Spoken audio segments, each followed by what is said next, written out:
Assalamualaikum warahmatullahi wabarakatuh. Hai sahabat juara, apa kabarnya? Mudah-mudahan Allah berikan kemudahan dan kelancaran aktivitas kita.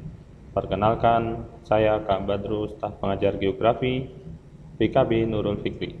Kali ini kakak akan membahas materi dengan judul Mitigasi Bencana Alam untuk kelas 11 SMA IPS kurikulum 2013. Mari kita simak penjelasan berikut ini. Mari kita lihat contoh peristiwa yang terjadi di muka bumi ini. Yang pertama, persebaran virus corona yang bersifat pandemi ke seluruh dunia memberikan ancaman bagi kehidupan sejak akhir bulan Desember 2019 hingga 3 bulan berikutnya, yang berawal dari wabah virus yang terjadi di kota Wuhan, Cina, kemudian menyebar secara cepat hingga 152 negara. Yang kedua, tsunami Aceh yang terjadi pada bulan Desember 2004 telah menghancurkan infrastruktur sekaligus menelan korban dan kerugian yang besar.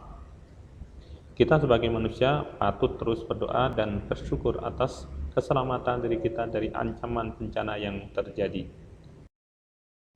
Sekarang kita lihat peta konsep materi dulu ya. Judul materi hari ini adalah mitigasi bencana alam. Harus tahu dulu pengertian bencana, kemudian klasifikasi bencana di Indonesia, jenis dan karakteristik bencana, siklus penanggulangan bencana yang meliputi pra-bencana, saat bencana, pasca bencana, dan terakhir kelembagaan penanggulangan bencana. Pengertian bencana. Bencana menurut Undang-Undang Nomor 24 Tahun 2007 menyebutkan bencana adalah peristiwa atau rangkaian peristiwa yang mengancam dan mengganggu kehidupan dan penghidupan masyarakat yang disebabkan baik oleh faktor alam dan atau faktor non-alam maupun faktor manusia sehingga mengakibatkan timbulnya korban jiwa manusia, kerusakan lingkungan, kerugian harta benda, dan dampak psikologis. Berikut contohnya. Contoh yang pertama adalah badai siklon. Yang kedua adalah tsunami. Yang ketiga kebakaran hutan, dan yang keempat tawuran. Jenis bencana menurut Undang-Undang Nomor 24 Tahun 2007 yaitu pertama, bencana alam.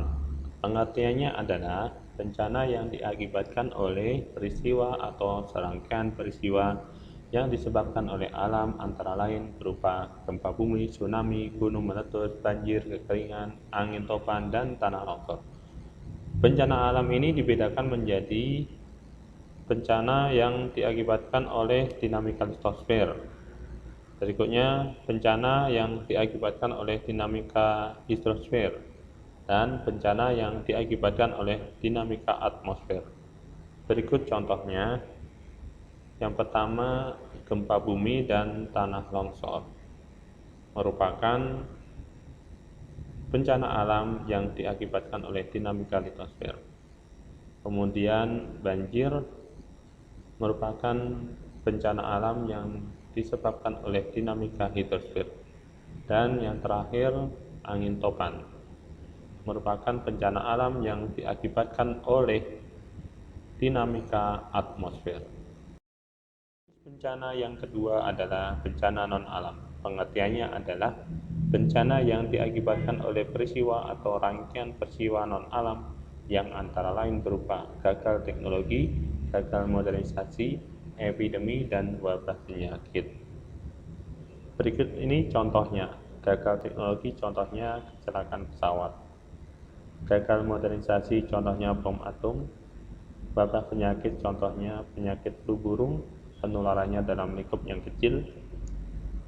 Berikutnya epidemi, contohnya persebaran COVID-19 atau yang dikenal dengan virus corona yang menyebar ke dunia bahkan diubah statusnya menjadi pandemi.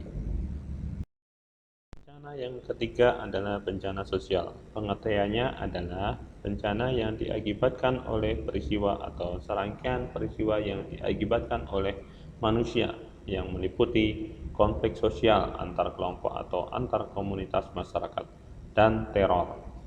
Berikut ini contohnya. Konflik sosial Berikutnya, peristiwa teror yang pernah terjadi di Amerika pada tahun 2001, peristiwa penabrakan pesawat di gedung WTC. Berikut ini jenis dan karakteristik bencana. Jenis-jenis bencana seperti yang sudah kakak sampaikan tadi sebagian, dapat kita kenali antara lain: gempa bumi, tsunami, letusan gunung api, tanah longsor, kebakaran hutan, kekeringan, epidemi, dan wabah penyakit.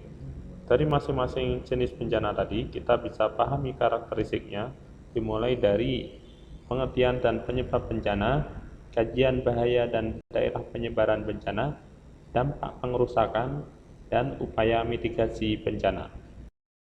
Kita ambil contoh untuk mengetahui jenis dan karakteristik bencana, yaitu gempa bumi dan tsunami. Pertama, apa itu gempa dan tsunami? Gempa bumi adalah getaran yang terjadi di permukaan bumi akibat pelepasan energi dari dalam bumi secara tiba-tiba yang menciptakan gelombang seismik. Jenis gempa ada 3, gempa vulkanik, tektonik, dan runtuhan. Untuk gempa tektonik terkadang menimbulkan tsunami, yaitu gelombang pasang air laut yang besar. Syarat terjadi tsunami yaitu kedalaman kurang dari 100 km, kekuatan gempa lebih dari 7 skala Richter, terjadi gerakan sesat di bawah laut, dan bisa juga karena erupsi gunung api laut. Gempa tektonik plus tsunami di Indonesia pernah terjadi di Aceh tahun 2004, Jawa Barat tahun 2006, dan Bengkulu. Berikut kajian bahaya bencana dengan peta daerah penyebaran potensi gempa tektonik plus tsunami. Dampak pengerusakan yaitu hancurnya bangunan, kerusakan sarana prasarana, longsor, dan kerusakan tanah. Upaya mitigasi bencana yaitu jangan merasa panik, berusaha keluar dari rumah, menjauhi tiang listrik, berhenti dan mematikan kendaraan, menjauhi pantai ke arah pegunungan. Menanggulangi bencana sebelum, saat terjadi, dan setelah, diperlukan tahapan-tahapan penanganan yang disebut siklus penanggulangan bencana, yang terdiri dari pra-bencana, yang meliputi prevention, mitigasi, kesiapsiagaan, dan early warning system. Yang kedua, saat bencana, yang meliputi tanggap darurat dan bantuan darurat. Yang ketiga, pasca bencana, meliputi recovery atau pemulihan, rehabilitasi atau perbaikan sementara, dan rekonstruksi atau perbaikan yang bersifat permanen. Berikutnya kakak akan menjelaskan apa itu mitigasi. Mitigasi adalah upaya-upaya untuk meminimalkan dampak yang ditimbulkan bencana. Tindakan-tindakan mitigasi dapat berupa mitigasi struktural atau tindakan melalui pembangunan secara fisik seperti pada gambar, dan mitigasi non-struktural yaitu tindakan melalui penyuluhan atau sosialisasi bencana ke masyarakat seperti pada gambar.